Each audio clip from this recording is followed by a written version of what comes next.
Hello, everybody, and welcome to the Doctors Running Virtual Roundtable, where we, a group of doctors of physical therapy, discuss the art and the science to the stuff that we're putting on our feet. Today at the roundtable, we have David Salas, Matt Klein, and myself, Nathan. We are excited to be back together. It's been a few weeks since it's been the three of us, and maybe just 1 week when David was off, which is great. Was it 2 or 1? It was... We do this so frequently at this point. Yeah. Like, if you don't do it for 1 week, it feels like forever. It feels like a long time. It does. Oh, yeah. I know what it was. We also had the interview with right. That's what it was. Dr. Malisu. Yeah. So it was 2. A 2 week.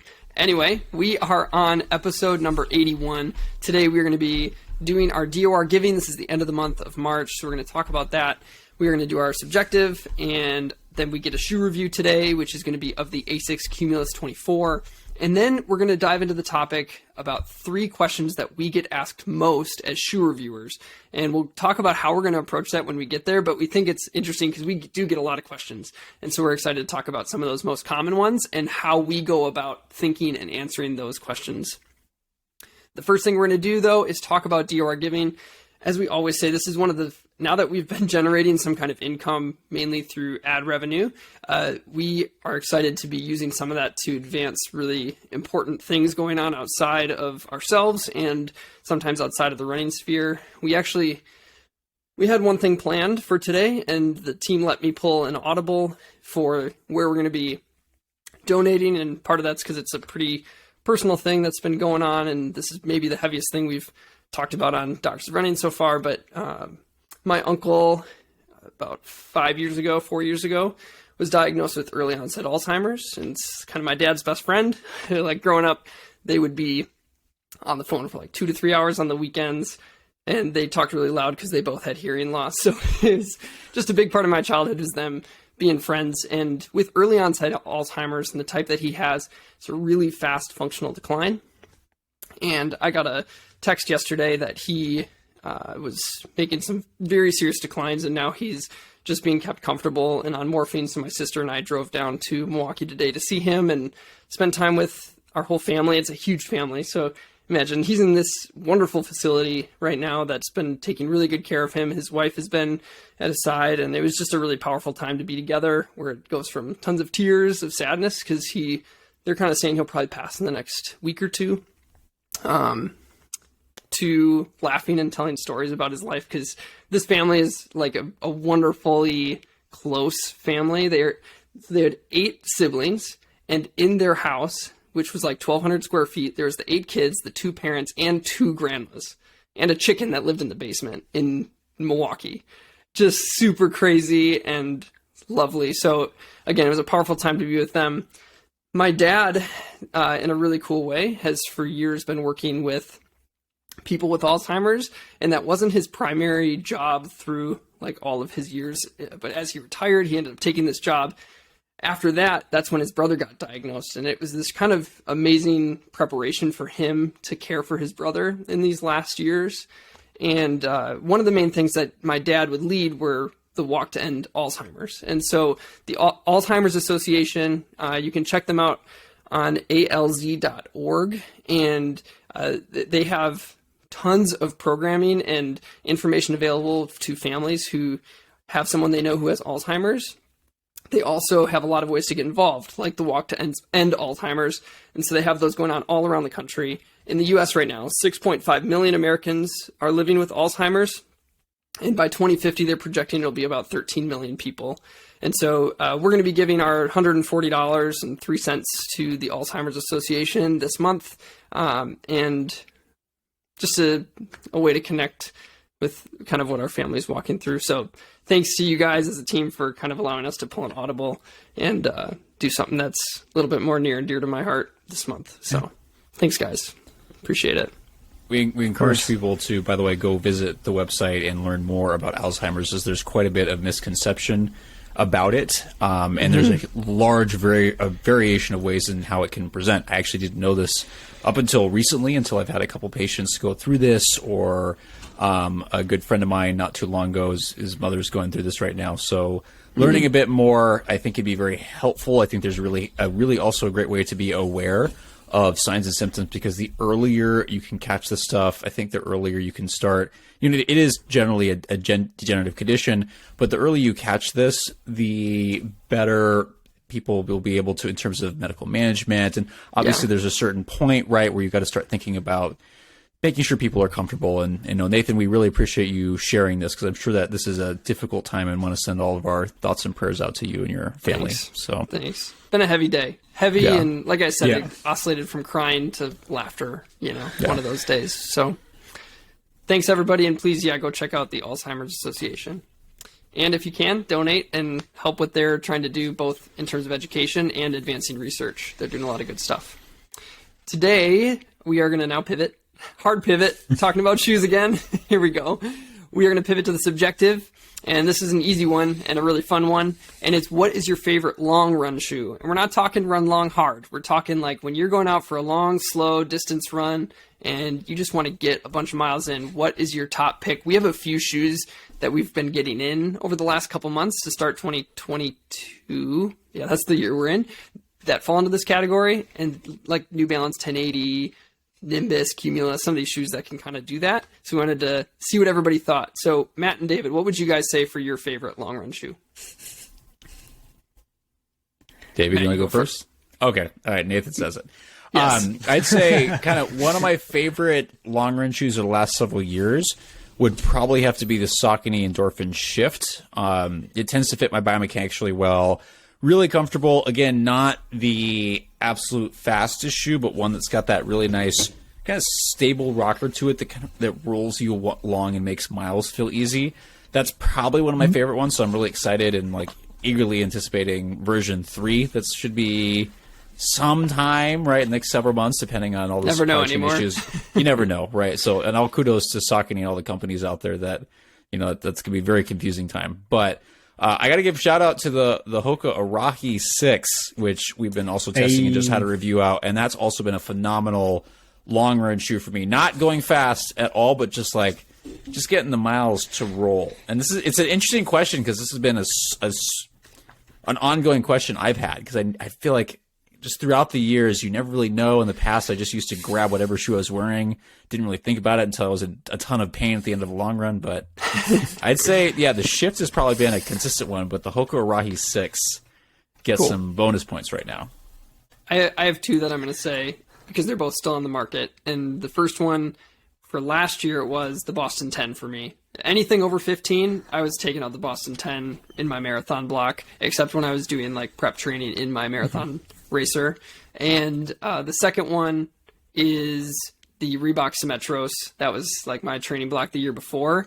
That one, I loved the roll of it. Really smooth. Nothing super fancy about it. It's just a big slab of Floatrite energy foam, but the geometry of it worked really well, and it had that nice groove cut out in the middle that I felt just centered my foot right, and had adequate forefoot cushioning. So I feel like for me, the amount of forefoot cushioning is where my personal like discomfort gets, is like over that first met, like by the end of a long run. I remember in the original Floatrite Energy, anytime I got to 13 miles, I would be like bottoming it out. I would feel like I'm bottoming it out, and I would get sore there. So kind of something that has a little bit of a rocker and has enough cushioning for me is my vibe. So what about you, David? Yeah, so when you say favorite long run shoe, I was thinking about it, and my long runs are so versatile. Half the time there's a workout inside of them. Yeah. So I didn't realize we were just going easy. But I got a couple options ready. And if I'm just going easy, now I usually don't need too much stability. For me, it's the Hoka Clifton 8. I've taken that on multiple 20-plus milers. Yeah. And the shoe's light enough to where it doesn't bag on the legs late in a run. And it's got enough cushioning, and like it's still a relatively rigid rocker, but there's still some flexibility up front with some of those flex grooves. I don't have it to show the viewers. I actually donated this pair once I crossed 200 miles, which says something. It's rare when I cross 200 miles in a shoe.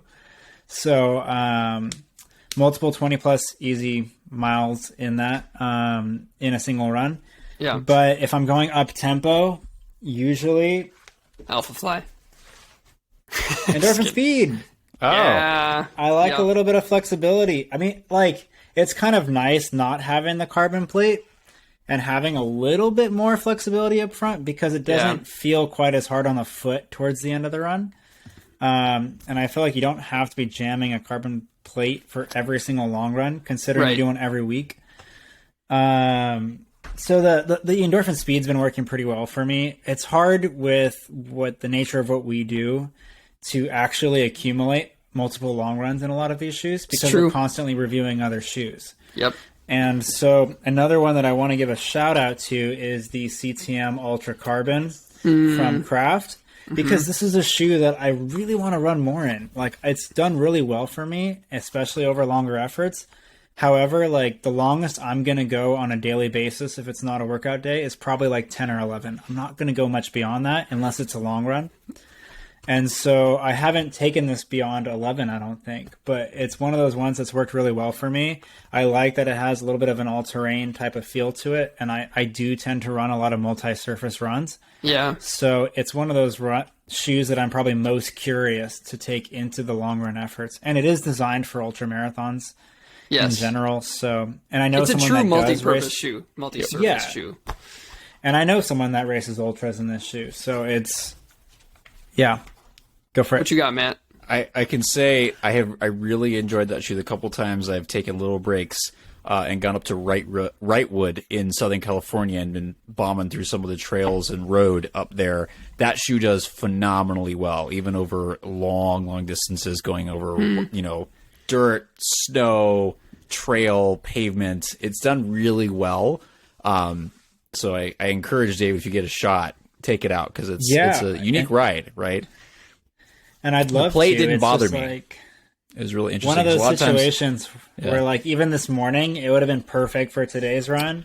Yeah, but I had to get miles in for something else. So many other things we got to get reviews on. DOR comes first. Yep.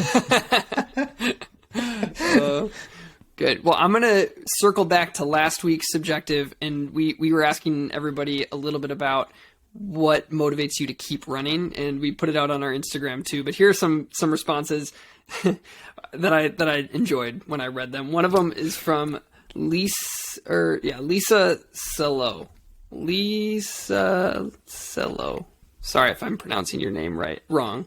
Instagram's hard, right? People like clump their names together. Oh yeah, and then half the time it's like an acronym or some inside joke or Well, they're nerdy like us. And I'm going to mispronounce some of the words that I think they use in here. So it says activating my endocannabinoid system. Do you know that? Endocannabinoid system. That was deep. Yeah, it's pretty great. And then they say without any THC or anything external as motivation. Also, I really enjoy getting into the top 5 in my age group running races. Oh yeah, I love to suffer with like one of the funny emojis. Yeah. And other people trying to outrun old age. Pardon the pun. Some people talking about just because they can, using that as a gift. This is Tim Coleman. Mental decompression during the week, social time on the weekends. I vibed with that. That was really good.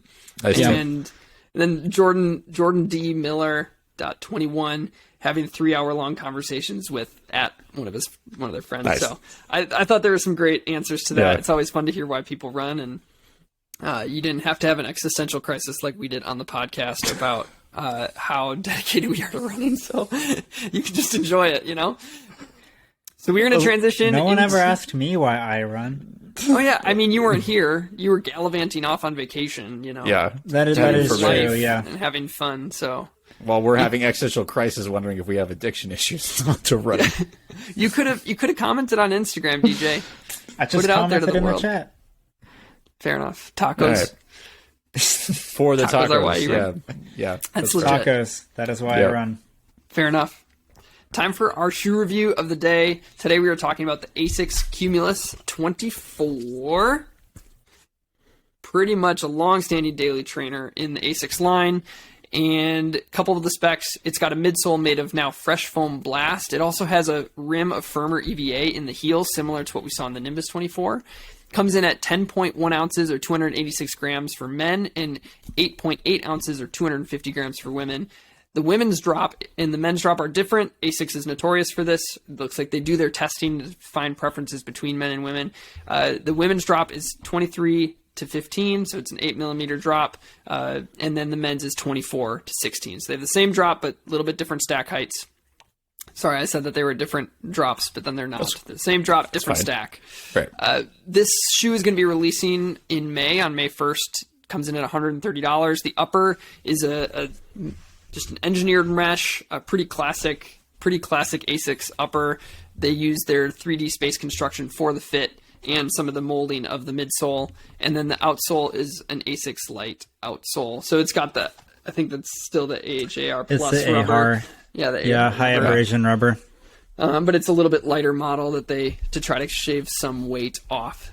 So one of the things we want to do with this shoe is talk about our general things, fit and ride and stability. And we also want to compare it to the Nimbus because they're kind of these two cloud-like offerings that Asics puts out every single year. So let's first just start talking about fit. And DJ is the one with the most experience in both. So maybe as you talk about fit, you can compare those two after you talk about just kind of general fit. So what would you guys say about how the Cumulus 24 fits and what you thought of the upper?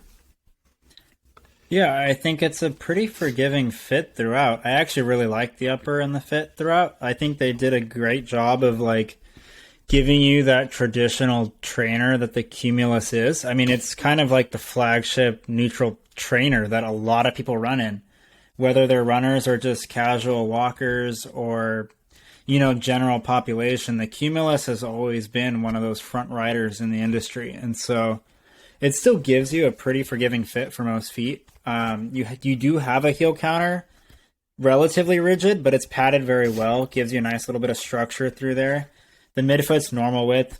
I mean, forefoot's normal to maybe slightly wide. I mean, it fits pretty well. It gives you, I think with this new version, a little bit more of a premium feel to it. I feel like some of the past Cumulus models have been a little bit thinner. Not to say that thinner or thicker is better or bad. It just feels more plush throughout. Like everything it hugs well and it just feels cozy. Like I feel like normally you'd have to pay a little bit more, whether it's the Nimbus or in another shoe companies, like whatever their premium top line is. Yeah. To get that sensation. And the Cumulus hits it on the money, I think, as far as upper and fit go. Yeah, I agree. It's one of those super rigid or pretty rigid heel counter, but then super stuffed through the heel. So they kind of span that padding all the way to the whole inlet of the shoe. So it's not just in the heel, but it wraps around to kind of where it hugs your whole foot. Spans a little bit forward into the midfoot, some of that cushioning. Compared to the 24 of the Nimbus, I found the Nimbus 24 a lot more stretchy through the forefoot. Like it feels more accommodating there. But like you said, the 24 of the Cumulus was still forgiving in terms of fit, I thought, as well. And there weren't any areas that were remarkably narrow or remarkably wide. What would you say, Matt? I really enjoyed the upper and totally agree in the comments that it feels like ASIC uppers in general, I think with their push to really expanding on the knit stuff they're doing have been pretty high quality the last couple of years. So it's really nice to see that. This one to me fit fairly narrow in width to maybe just a teeny bit snug and not in a bad way. More like it's kind of hugging your fit. But that's I'm used to that with some of these knit uppers. I haven't tried the Nimbus, so I can't comment on that. But yeah, definitely more premium upper. That heel collar's fairly heavily cushioned, so didn't notice any major issues. The tongue's gusseted. Forefoot's a little snugger, but again, it stretches so well. It's almost, I hate using this term, and I definitely used it with that sub 2 I was talking about, but sock-like fit. It's not quite that. Nobody's really done that well, but it's got that kind of essence of where it's just like gently snugging up on you, and it's nice. I was really impressed. I've got some general thoughts on the Cumulus. I'll expand on the right section that kind of like blew me away because I have, to be honest, found the Cumulus. I've tried this shoe for so many years since I was, it's been like 10 plus years. And it's been it's been such a boring shoe. And this is the first time in 10, 12 years. Kind of what I liked about it though. Yeah, but now it's like, I'm like, oh, this is nice. Instead of being like, okay, here we go again. It was like even the upper, it was the same way. I was like, this is really nice. I like this. So yeah. I've always thought of the Cumulus as like that traditional neutral running shoe. Like it's like definitely the definition it's of just it. kind of like your middle of the road. Like that's a running shoe. It's a pretty decent quality for what it is, and like it'll fit most things you need. I feel like when in physical therapy lectures, when they put up a picture of a shoe to just say, "Here's a running shoe," they use Cumulus. the Cumulus every time. It's like, can we try something else? And now I'm like, no, this is good. This is good. Yeah. The other difference upper wise is the tongue between the Nimbus and the Cumulus. Yeah, I was going to say. Do you want to talk about that? No. So you were saying that the forefoot, or at least, you said forefoot, right? It feels more kind of not flexible but stretchy. Yeah. And I think part of that's the tongue. I mean, Yes. I don't want to destroy this pair of shoes right now, but here we go. We're doing it live. This is stretchy. Yeah. Holy Wow. cow. Yeah, I was that kind that's a crazy. little bit worried that was going to tear the tongue. I've never done that. So that was, for the listeners, I just pulled the tongue, I don't know how far, but a decent length from the shoe. At least 2 or 3 inches, like 3 inches. Yeah, a good amount. That was I don't think amazing. I've ever very seen that stretchy. done. Yeah. So wow. it's That's very it's still stretchy. padded enough. I mean, you can lock the shoe down, but the material itself has a little bit more flexibility to it. Whereas the Cumulus, now let's try the same experiment. It's not going much. It doesn't go anywhere. No. It's just It's more of a padded traditional tongue. Yeah, and it's padded down. Jinx. So I think part of it is that, and that's the sensation that you might get from it.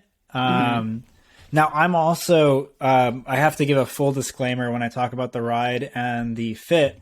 I'm wearing a size 9 in the Nimbus versus a 9.5 in the Cumulus. Yeah. And I normally am a 9.5. I can do Forgot about 9, I that. can do 10. Yeah. But my experience in the Nimbus has been a half size down. Yep. And for me, the lockdown was pretty good throughout. But Sure. some of that flexibility, it still didn't shine in an unstable way because I'm a half size down. So Gotcha. it almost held the foot almost better. Then, like, I didn't notice that it was like, okay, this is normal size, a normal last, and then now it's expanding beyond what I Right. want. Right. David, do you think you would suggest anybody size a half size down, or for the Nimbus, or do you think that people should stay true to size? What do you think? I mean, I think it still runs pretty true to size. I don't know if I say it's a go down a half size, but because this upper does expand a little bit, if you have a smaller or let's say a more narrow, less voluminous foot, you could get away with a half size down since it will expand a tiny bit. In the Nimbus. In the Nimbus, that Nimbus. is Nimbus 24. Yeah. I mean, if I hold them up next to each other, I mean, I don't know. In the Cumulus, I They're would still not do that. somewhat comparable, but I feel like it's still true to size. Like, Yeah. Cumulus true to size for sure. I would Cumulus say. the for length sure. isn't- Yeah. yeah. Yeah. So It's just before I can do a little bit of both. So as we transition to talking about the ride, people are probably still shaking in their boots because I think I said fresh foam instead of flight foam. So sorry to Asics, sorry to everybody who's been like, you said fresh and not flight. So Flight foam blast. I apologize to everyone. So we have flight foam blast in the Cumulus. And then as we talk about the Nimbus, remember it's flight foam blast plus. So you have a different type of foam there. But let's just start just talking about the Cumulus here. Let's keep it focused. What did you guys think about the ride, Matt? You started to talk about it. Why don't you just dive into it a little bit more? It's funny that I have a lot of experience with the Cumulus as not liking it, and I think the transition of Flight Foam Blast blew me away. So it's a much softer ride. I think previously it was kind of like Was that an intentional pun? No, that was totally unintentional for once. That was unintentional. That's like a Matt joke. Yeah, that was accidental for once. For those people that like the Nova Blast, I wanted to like that shoe, but it was just so unstable for me that I could not do more than a couple miles, and I actually started getting some Achilles stuff with that just from the frontal plane side to side instability. If you want to try that shoe and you need just a little bit more, again, this is a neutral shoe, but you just need something a hair more solid, the Cumulus is going to be the shoe for you. And it filled that gap really nicely where the way it's structured just worked a lot better for my foot. There is still a posterior flare, which has been a big problem I've had with a lot of the Cumulus, just making the rear foot really clunky. But how soft the Flight Foam Blast is, I almost don't notice it. Like I'm still like scuffing my heel, and that's just me. But the transition is so much softer, and I almost don't notice the posterior flare. It just rolls through really nice. That forefoot is surprisingly flexible, so you better make sure you have good toe mobility. So it's just, again, the biggest change is much softer ride, and it just like rolls you forward. And it's got a little bounce to it. I did some up-tempo work. It was nice. Not something I normally would ever use this shoe for, but that blast totally changed stuff. This midsole has been totally redone.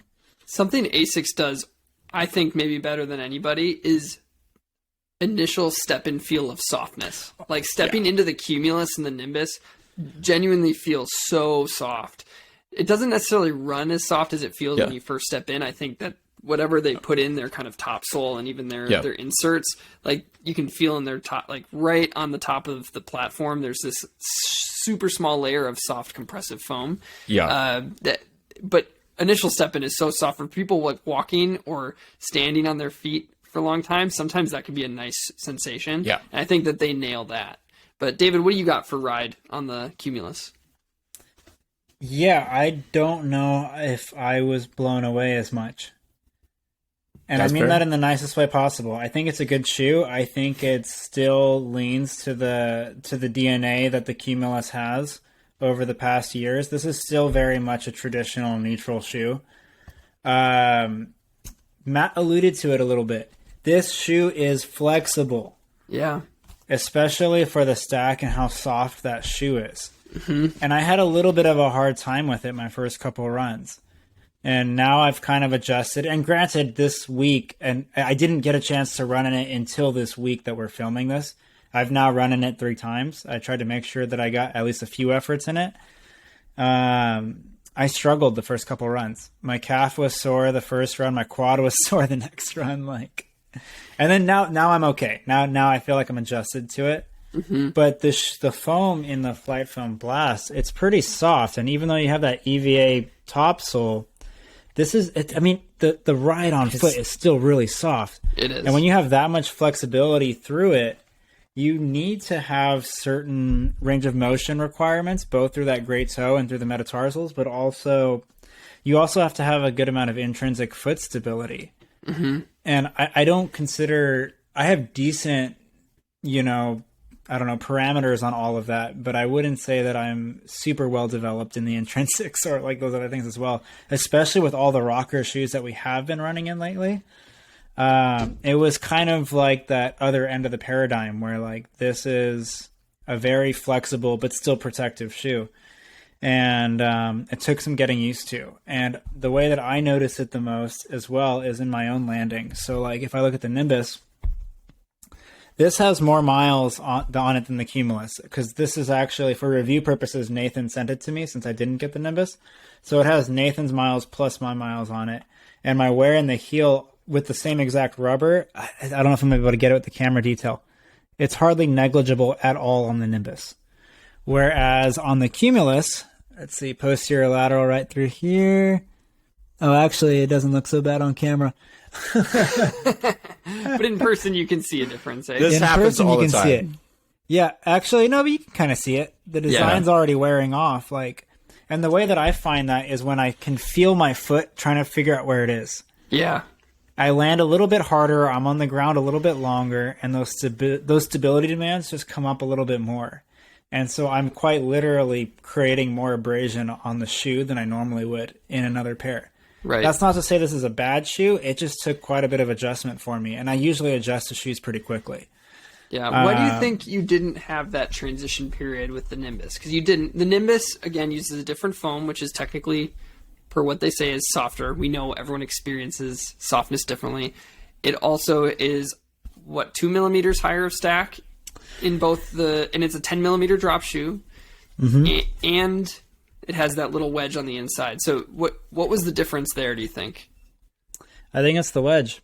Yeah. I think it's this little plastic encapsulation through here.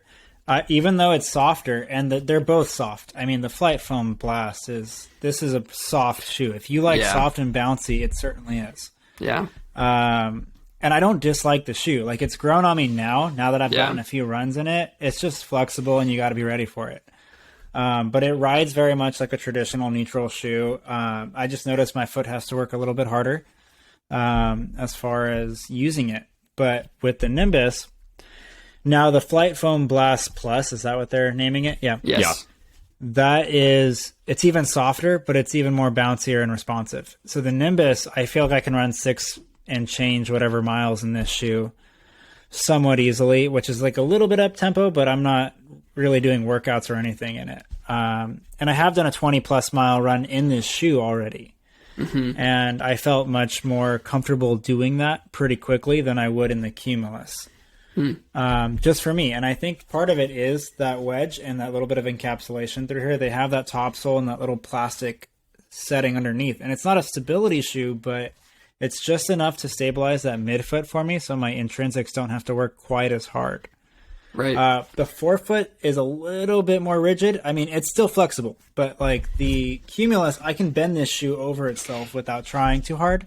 Is the outsole Whereas pattern this the one same? I have to like, it's more distal. Like it's like right up at the toe off. Is the outsole pattern the same between the two? They're pretty similar, if not the same. Yeah. The same flex grooves? Because there's 2 of them in the Cumulus that go full length. There's a panel on the medial aspect of the Cumulus that isn't on the Nimbus. Okay. But I don't feel that. Okay. You know, and maybe this is to help stabilize that midfoot a little bit, like I was saying with that you get from this. Right. I don't know. I haven't talked to Mac, but that would be my initial inclination there.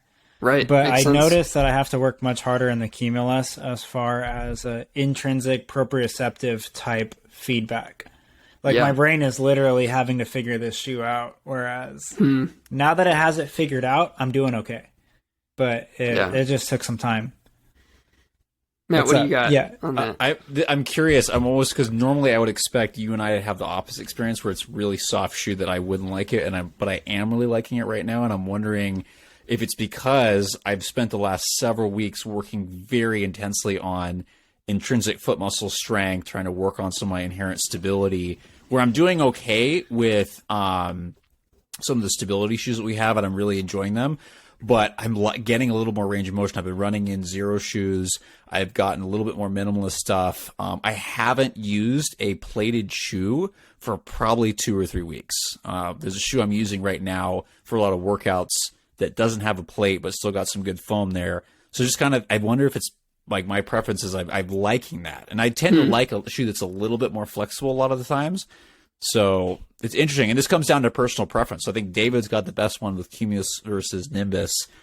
But it's always a curious what's happening right now that makes it work a little bit better for us at the moment. Right. But I did not, this shoe did fatigue me out over long runs. Okay.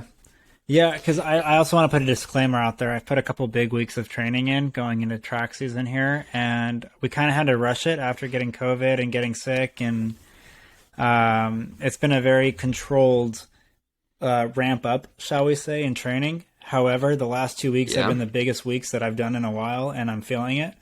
And so, like, I was on some tired legs this week, and I'm coming back around now. You know, we planned this out so that you can actually keep progressing, but my first 2 runs in this shoe, I was also on tired legs. You know, one was a double the Makes second half of the day, and the other one was the following morning, and I was, you know, wasn't really feeling like myself until yesterday afternoon. So just kind of coming back around quite literally. So makes sense. Yeah, full disclaimer there, but the stability demands do seem to be a little bit higher for me. With that said, the Nimbus, it has a little bit more of a bounce to it. Like, it definitely has a little bit more responsiveness up front. There's a little bit more forefoot rigidity. I mean, there's still some flexibility. Like, I'm not pushing that hard, but if I put the equal effort in, like, it peaks out right about there. Whereas, like, this shoe, like, I can fold it. So Cumulus is very flexible, which I feel like it wasn't as flexible. No, it wasn't. In the last I wish I couple still years. had my old pair. I think that's, again, the Flight Foam Blast really, again, without any extra structure there, softer midsole here tends to, there's a lot more give to it. Literally, not just from a vertical component, but also like the different other components that it tends to just flex for.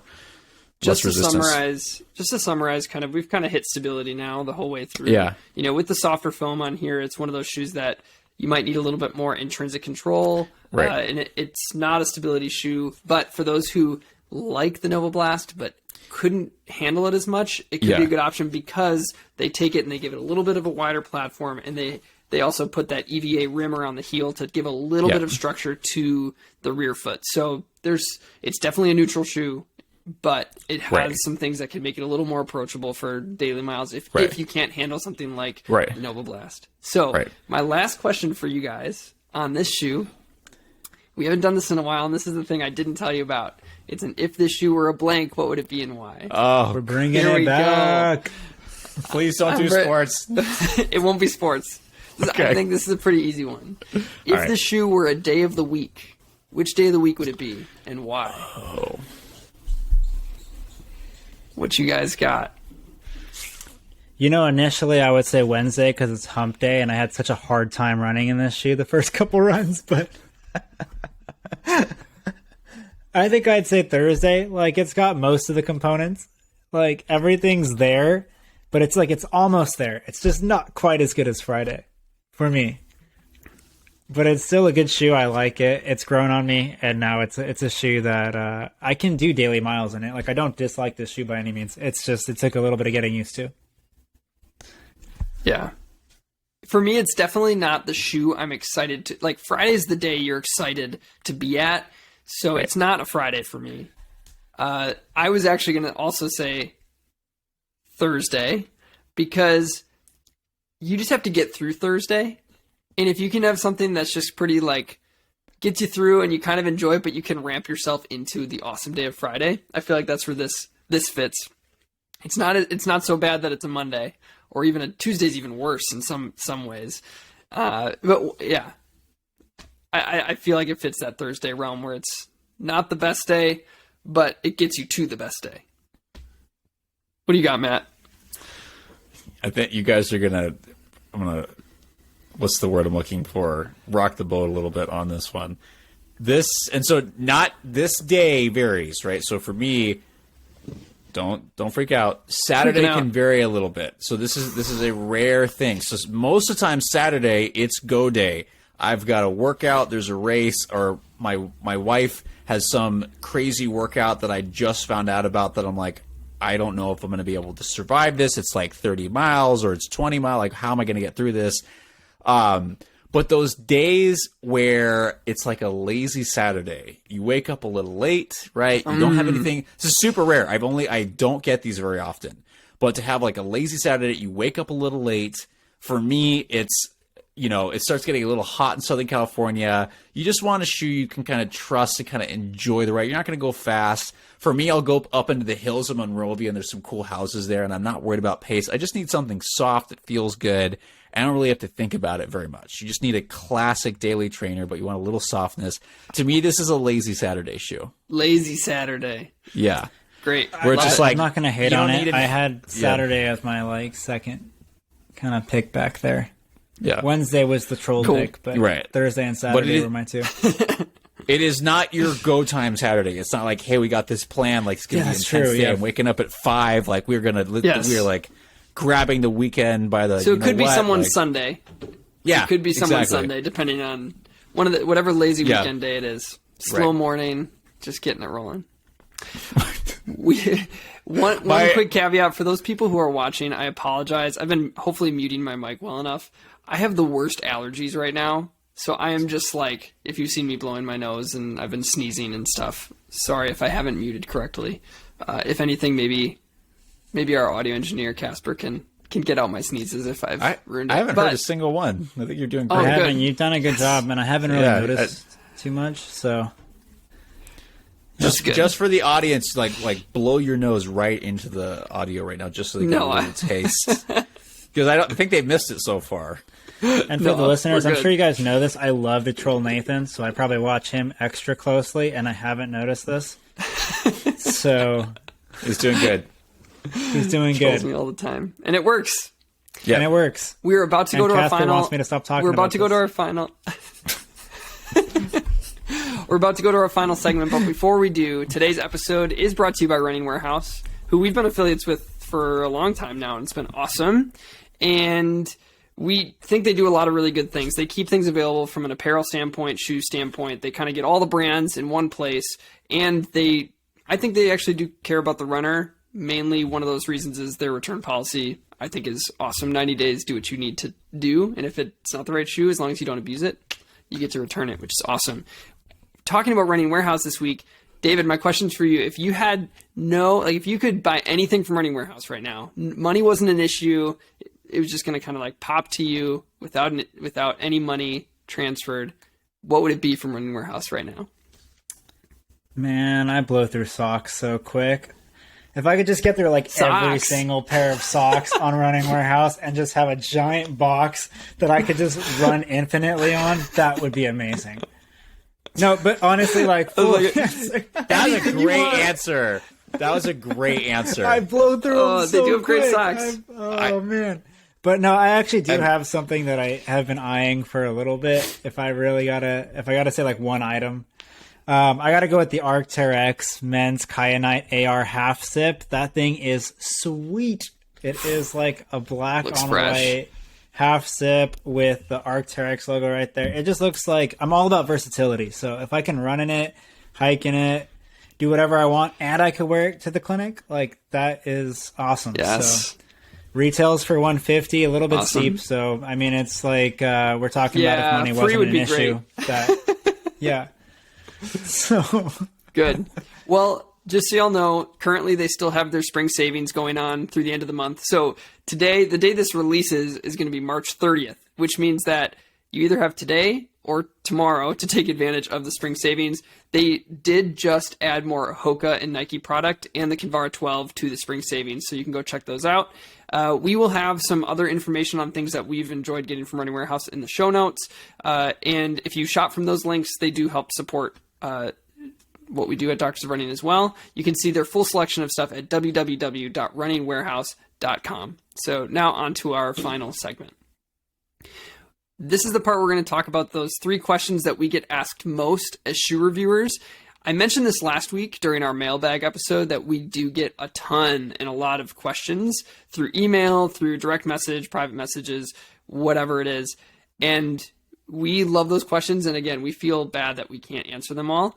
And we would think that because of our role as PTs, not just shoe reviewers who review shoes because we've been in running forever or whatever, we also have this kind of like professional bend and biomechanical training and rehabilitation training. We might get some unique questions to shoe reviewers that not every shoe reviewer is going to get. Sometimes they range about shoes themselves, and sometimes they range to specific injury questions or training questions. So what we wanted to do in this section is share kind of these 3 realms of questions that we get all of the time, and then talk about the myriad of questions and considerations that come into our head as we get asked these questions that make it really hard to just answer you guys on a direct message. And you'll kind of see that from us, that our answers are a little vague because we have so many other things circling through our head. So our hope is to kind of give you a picture into how we process your questions and why, for me, the podcast has become one of our favorite platforms, because we can talk about topics and the nuances behind them and bring everybody along on that journey that we're doing of learning. You know, we're learning all the time, and it's a super fun spot. So that's what we're going to do. And these are in no particular order. We just kind of looked back at all the questions we're getting, and these were the top 3. So the first one we're going to talk about is a question that probably most shoe reviewers will get regardless of their background. And that question is, will this shoe fit true to size? And is it responsive? So what do you guys think about when you hear that question? That's going to be such a hard thing, because I think I can speak for all of us that, and certainly the way I have been trained, when we think about assessing people, it's all about the individual. And part of the reason this website was started and this whole thing was started is we want to educate people so they can make better decisions for themselves, because hopefully they can learn more about their own body. And when people ask, like, how responsive is this shoe, or what's the best fit, is it true to size? That's going to depend on your foot. One shoe that fits true to size for one person is going to be a little bit different for another, because it's not just, we'll talk about, length of shoes, but there's other factors for how people interpret how true to size shoe is. Like, where is the different width, right? How is the shape of the shoe? Does it match the foot? So it's kind of one of those things where that's why we have multiple reviewers and we've added people on, is see if you can find one of us that your foot seems to match ours, and that might be the person you want to pay attention to about what they say in terms of does it fit true to size or not. Because just fit is so complicated. Everybody's feet are so different, and shoe companies base the shapes of the shoes on so many different factors. So yeah, the answer is it depends, but we're thinking about all those factors that go into this. And it's the same thing with responsiveness, right? So we haven't really operationally defined responsiveness on that's here. That's what I was going to say. And maybe there really isn't one. Yeah, and maybe we might need to think about that. But when we're talking about that, we're meaning how much like bounce there is to the shoe, right? How much, I don't want to say energy return, but like how much, like, or not even bounce, because like let's say there's a sharp rocker and you fall off the forefoot and it feels effortless. Yeah, like maybe like how I don't know, like how smooth the shoe feels at faster paces. Like how easily can you pick up the pace in this shoe? Right. Maybe that's a better way. How easily can you pick up? But there's still not like an objective definition, right? Just This is going to be I think a good topic. We're having. Spoiler alert, we're having Jeff Burns on in a couple weeks. Yay. And he's going to be, we're going to be talking about some things with foam properties and stuff like that. And we'll talk about energy return in the way that it's talked about in the research. So I think that will be a good spot for this. But I think that is one of those, we talk about responsiveness can incorporate so many things, and because it's not defined super well. But we also know, like, people like David and I experience the Bondi X so differently. That's a great example. That's our age-old example. Is the Bondi X soft or is it firm? Please. Right. And some people have found that. Some people have found that shoe to be like heavy and like unresponsive, and other people have been like, this is found like fast, bouncy shoe, and it's. So we're thinking about that. We're not just thinking about what has our experience been. We're trying to go, okay, tell me a little bit more about you. And there's so much of that footwear that's perception. We're trying to think, what have you found responsive in the past that we might be able to connect with you based on your perception, your comfort filter, your mechanics. So we're just aware of all the different factors that go into this. And we're like, how do we answer you correctly? I think so. Any shoe reviewer who's been able to try a lot of shoes, any of the different places where you can go for shoe reviews, are going to be pretty good at thinking about this question. And hopefully they have some, there's some guidance there. Like we might say it. You've seen it in our reviews. We write that a shoe is true to size. Within that, hopefully we do talk about, is the heel a little bit looser, a little bit more snug? Right. Is the midfoot, like, in your specific foot shape and the shoe specific fit have to match each other. Sometimes it matters for people more than others. Like David and Bach, they go between size 9 and 10 without even thinking about it. Right. I can't do that same thing. So it really depends on who you are too. Some people have magic feet like DJ. And then you can just wear whatever you want. I wouldn't say without thinking about it. I would say in most situations I can. Fair enough. Like, but if a size 9 runs small, it's probably going to hurt my foot. Yeah, fair enough. Like, I'm like one of those 9.5s that can do a 9 if it's normally sized, or a 10 if it's normally sized. But like, let's say a 10 runs long, I'm going to have some space up front. So it's like, it goes both ways, I guess. Yeah. For sure. All right, moving on to question number 2. One of the other most common questions that we get is, how stable is X shoe, or is X shoe stable? I think we get this one maybe more than others just because we do work in the world of rehabilitation. What do you guys think about when asked about if a shoe is stable or not? I would think we were like kind of the first, not the first, but we definitely talked about it a lot more than other reviewers. And now I think people are talking about it more, which is great. Not everybody needs that, but that's something we talk about. What was the question? I'm sorry. Yeah, like what, I did my tangent thing and forgot. You're fine. Yeah, I did that. What kind of things do we consider when people ask stable? if the shoe is stable? Yeah, is this shoe stable? And I think stability is relative, right? I mean, like, I like to say to people that whether it's a patient or someone asking me about a shoe, that stability is not static. You can't look at something and say, this is a stable piece. Look at this. It doesn't bend. It's really rigid. That's ironic because I'm holding up a very flexible shoe. But but a lot of people will associate stability with a very static viewpoint. And it's like these shoes change when they're loaded. I mean, we say the shoes are tools all the time. And so not only do they change when they're loaded, they also change to certain biases depending on your own biomechanics and how you load said shoe. And so the question gets very loaded as far as, what are your mechanics like? Are you a forefoot striker? Are you a midfoot striker? Are you a heel foot striker? How is your motor control within the intrinsic stabilizing musculature that is your foot and ankle? How do you get off of your great toe? Do you have a Morton's toe? Do you pivot off your second toe instead of your great toe? Like, there's all kinds of small little nuances that could change your gait cycle. Mm-hmm. And that's what really makes the stability question difficult. Because you can say that, like, oh, this shoe has a midline groove that goes down the center of the shoe. It's got a pretty stable platform, a wide cross-sectional area to land on. You got a lot of like little things you could check the box down, but it depends on the person that's wearing it. And you're going to have plenty of people that put a said shoe on. I'm not trying to throw anyone under the bus here, but like, let's take a Hoka, for example. And you have a relatively wide cross-sectional area, contact to the ground, like rocker design, relatively rigid platform. You know, a lot of people immediately are going to be like, go put that on. And for some people, it's going to work great.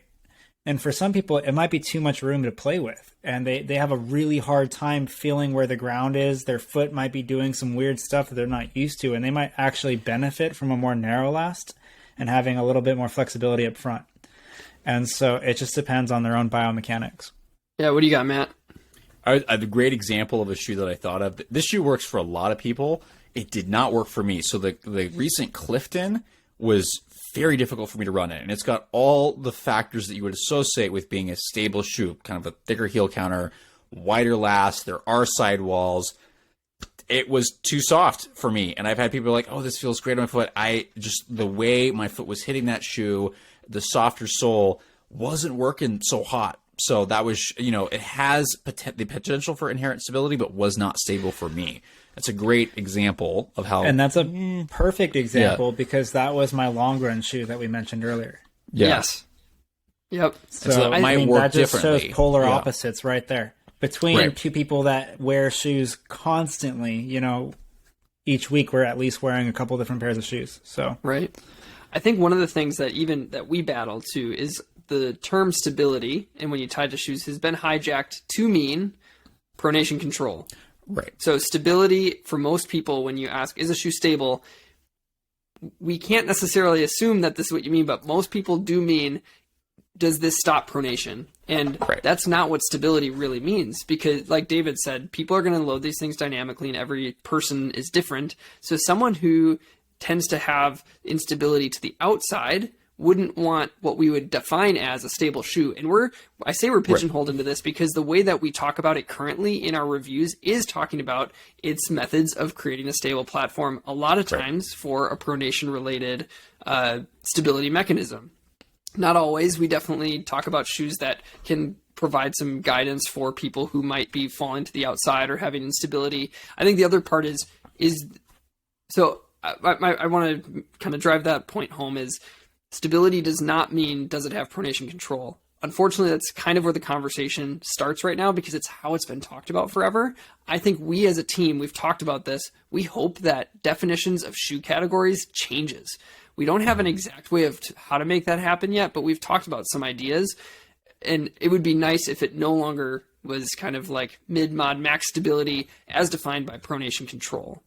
The other part that I always think about too is where is somebody having instability, maybe is defined by if they have certain types of injuries that pop up. Is it in the forefoot where they have a really flexible first ray, or is it in the rear foot where they have a history of ankle sprains and they just have no control of their calcaneus and their heel?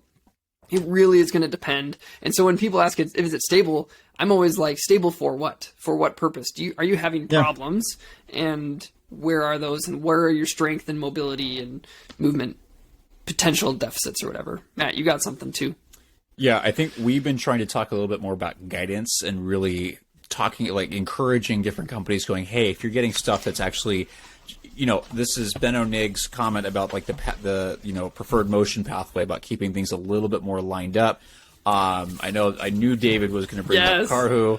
Trying to keep things a little bit more down the center, but not forcing the foot, I think is where we're starting to see. Because again, people will go both directions. They typically will go a little bit more medial, but there are people that go laterally. A really great example of a shoe that is extremely biased, right? That by some of the older definitions might be considered a stable shoe, and some people have heard me talk about it. This is going to work really well for someone like me, but not others when it comes to stability. It's the Adidas Adios Pro 2, where there is such a massive posterior lateral bevel. There's a lot of mechanics that will drive your foot outwards, which works really well for someone like me. So much.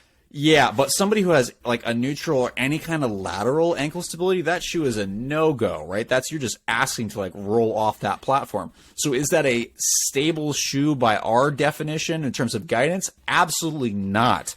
But by some older definitions, they might be like, there's some factors here that might make this a mild like stability shoe based on pronation. But because of variability in especially in the foot and then the mechanics that drive what the feet do, I think hopefully the industry can start moving toward the term guidance and maybe thinking a little bit more centered. Guidance. And there's some shoes coming that I think are doing some cool stuff in that, but we can't talk about them. Go ahead. Yeah, and there's also a really dynamic piece to that as well, because what pace are you running? Because your foot strike and how you integrate with the ground underneath you changes based on the pace you're running. 100%. So, like, if we talk about the Adios Pro, I love that shoe running fast. I have a hard time warming up in that shoe. That shoe is not meant at all for running slow. When people ask us, can you use that as a training shoe? Absolutely is not what it's designed for. It is unpleasant. But going quick is great. Yeah, like, I love it going quick. And it feels stable underfoot running quick for me. Yes. When I'm running slow, I'm so worried about turning that ankle. Like, it's just like... I remember I got that shoe shortly after my marathon, and my body was so fatigued. I remember standing in it and feeling like I'm going to literally fall off the outside of this thing.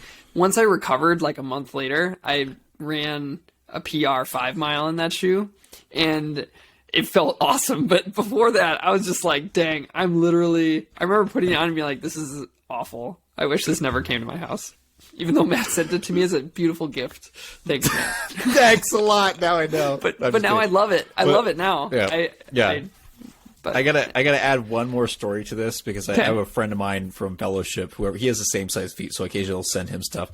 And he's not the serious run he does as part of the very intense fitness regime that he has. And I was like, hey, come! I had the Adios Pro 2, and I'm like, come try these on. He puts them on, looks at me, and then takes them off immediately. He goes, I can't wear these. He's like, he didn't know what to say. Yeah, no, he's like, it's I pretty can't believe dramatic. how unstable. Like, yeah. And it still is. Like, even though I have almost 100 miles on mine, and like, it's still... Mine don't last dramatic. that long. You put those things on, you start walking, you're like, are you sure about this? Yeah. Totally. And your brain's like, I think so. Totally. Then you start running quick and it's different. But yeah, it's fun. Then it feels great. It does. Yeah. But you got to be moving. It's like, don't put them on until you get to the start line. Yeah. Don't even walk to the start line. Right. You might roll your ankle. It is one of those ones too. I know we got to move on, but it's we're going to move on. If you die in that, not literally, right? But it's one of if you have a bad workout, I should rephrase that better. This is not a shoe you're going to die in. I'm sorry. Well, that happened to me. Like with Surf City. If you blow up in that shoe, it is not pleasant because it's not a great shoe that you can run slow in. So just again, I wasn't ready really to race a half, and we were like, well, let's try and see how this goes. We'll run consistently at X pace. Yep. And I held it for about maybe 5 miles, 10K, maybe.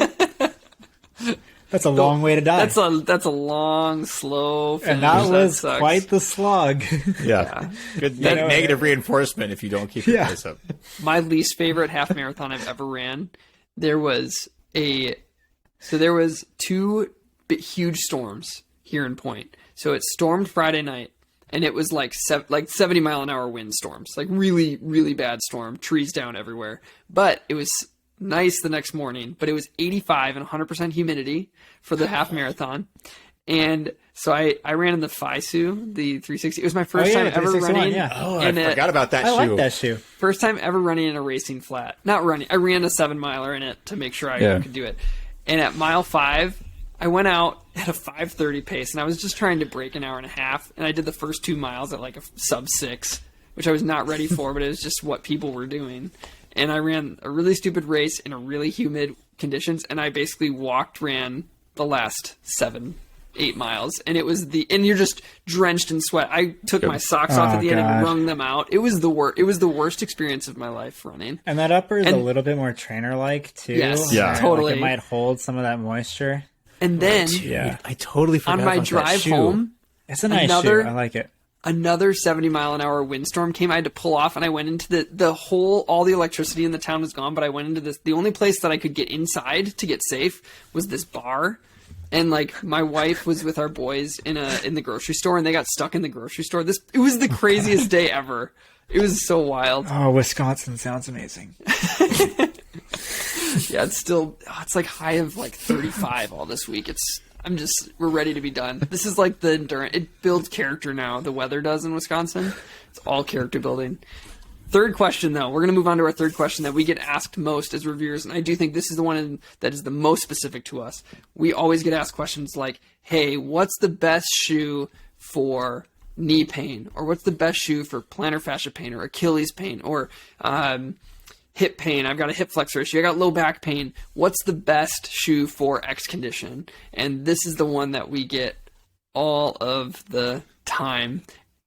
And this really activates our PT self, and it's what we're passionate about the most. And it's the thing that I think for me pains me that we can't really dive into it. So we've thought about trying to open up, like, how can we communicate with our followers? And we're still trying to figure that out. But right now, legally, because we have physical therapy degrees, we can't provide services across state lines and stuff. So we got to figure all this out. Not degrees, licenses. Licenses, sorry. We're licensed. Yes, we have licenses. Yeah, for those that don't know, and it's the same across any medical profession, you get licensed in a given state. And each state has different laws because it's not constitutional. It goes to the state's rights. And so, like, different things you can do in different states. So, yeah, and congrats, Matt, because he just got his licensure in a different state. So he's got two. Yep.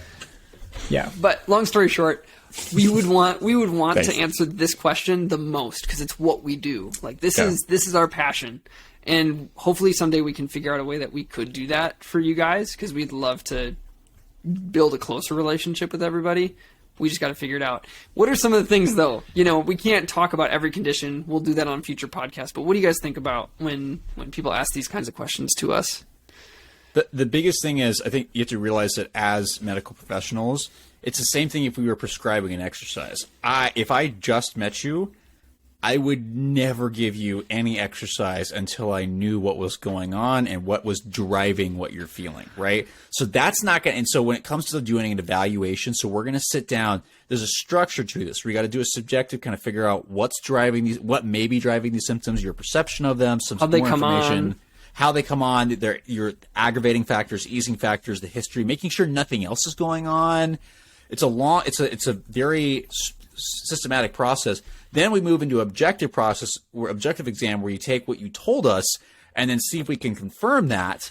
Then, right, it's like doing a science experiment, right? You have a hypothesis, you test it, then you see the results, and then you start making like, okay, here's what I would recommend.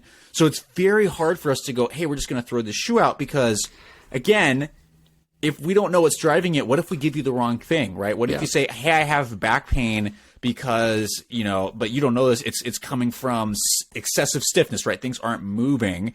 And then we go, oh, you need whatever, and it makes it worse, right? So if we don't know what's driving this, it's if I give somebody that has, like, I'm doing a lot of spine stuff right now. If you have a ton of lumbar stiffness and I give you a lot of like really intense stability stuff, you may not like that, right?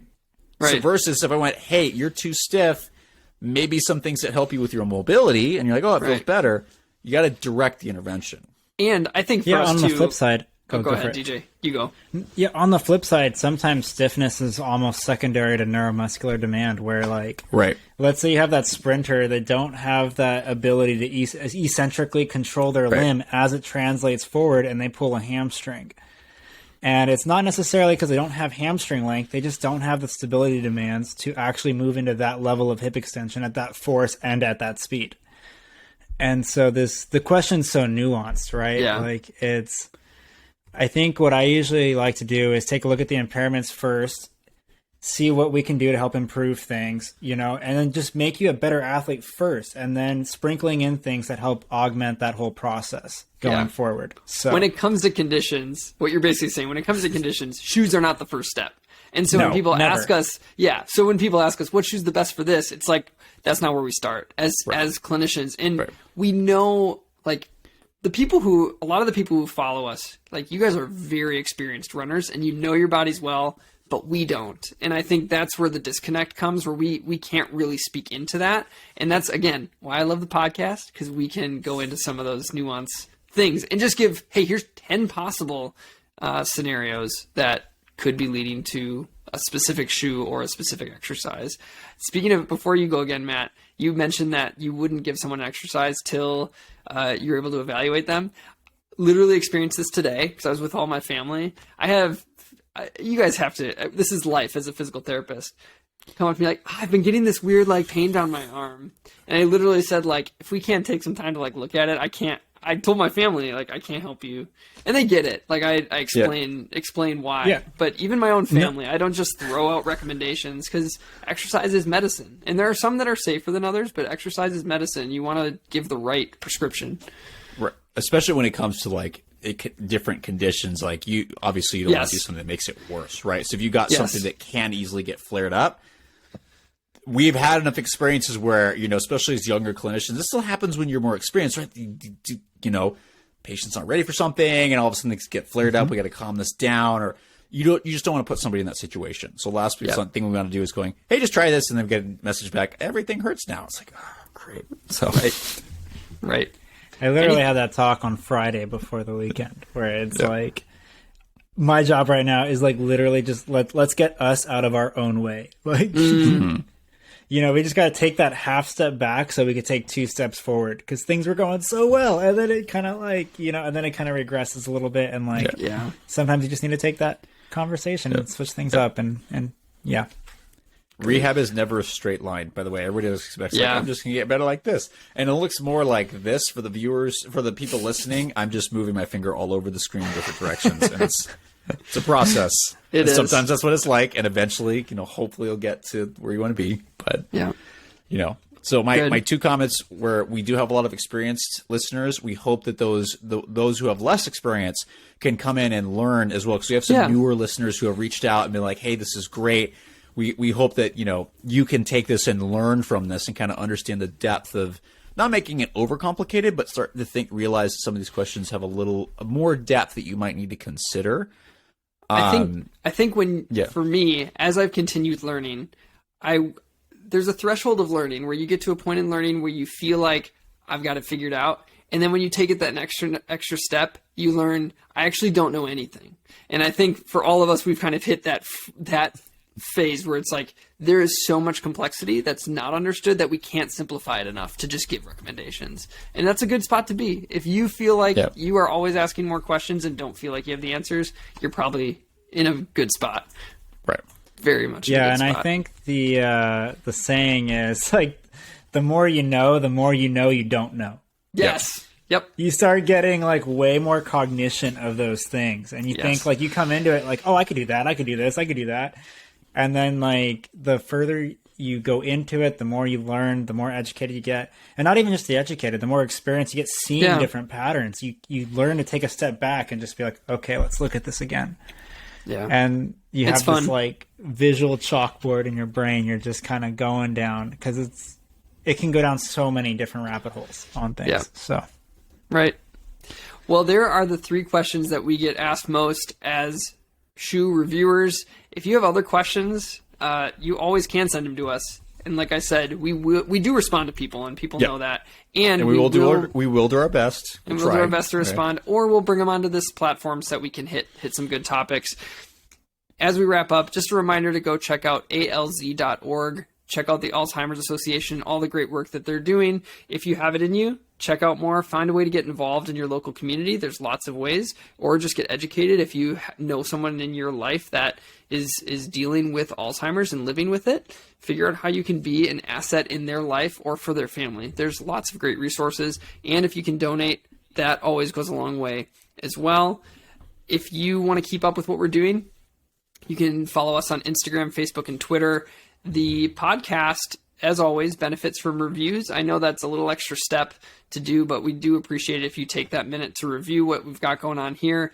And we haven't mentioned this in a long time, but you can join our support team as well through the podcast. On Anchor, there's a way, I think there's even a link in the description to join the support team. And that money goes into our huge pot. So part of that gets given away to stuff outside of here. It also gets distributed to our entire team. So if you want to join our team monthly just to support all of our work, you can do that through that link to join the support team on Anchor.